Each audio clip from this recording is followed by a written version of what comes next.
nomination and campaign.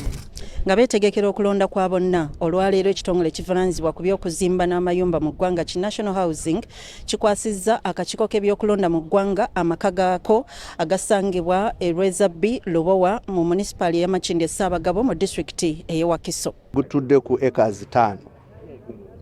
Waliwo acres 5 endala ze tujja okukolako ng'ebizimbe ebipya ebijja kujja.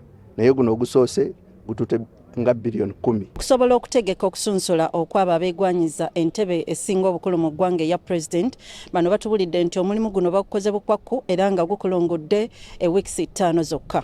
Twakikola wano kwanguya nga tulaba senga tugende ekyambogo nga bwe mumanyi, ate ekyambogo naye wakolebwa okuba nga training center, part of the training grounds for the AFCON.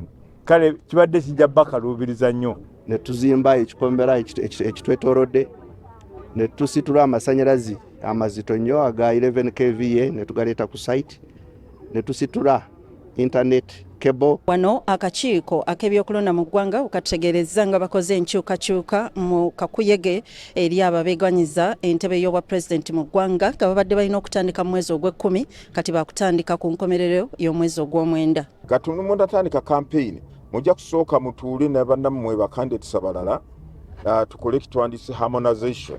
Omulamuzi Simon Byabakama ssentebe w'akakiiko k'ebyokulonda bw'ati alabudde abo bonna abagenda okujja okusunsulwa ku Lwokubiri n'Olwokusatu lwa wiiki ejja okwegendereza abantu be balina okuleeta okubawerekerako obutasukka muwendo gw'abantu 20. Eyo si campaign yendo sinkana abantu bo obabuuzeeko kyokka. Mu ngeri emu era wabaddewo n'enkyukakyuka ezikoleddwa mu nnaku ez'okusunsula ababeegwanyiza eky'obubaka obwa Parliament. Wiiki ewedde twafuna okutegeerezebwa kuva mu Minister of Foreign Affairs nti waliwo olukungaana lwa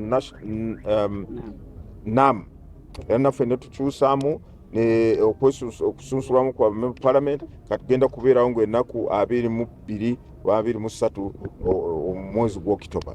Byabakama alabudde abavuganya okugoberera amateeka agabaweebwa abakuumaddembe nga banoonya obuwagizi okwewala okutaataaganyizibwa. Kubanga tujja kugenda ku luguudo n'okola olunyiriri lw'emmotoka n'abawagizi bo oba mutwalo oba 10 meka n'osiba ekkubo, abantu abandyetaaze kukozesa ekkubo tebalina bayinza okukozesa ekkubo.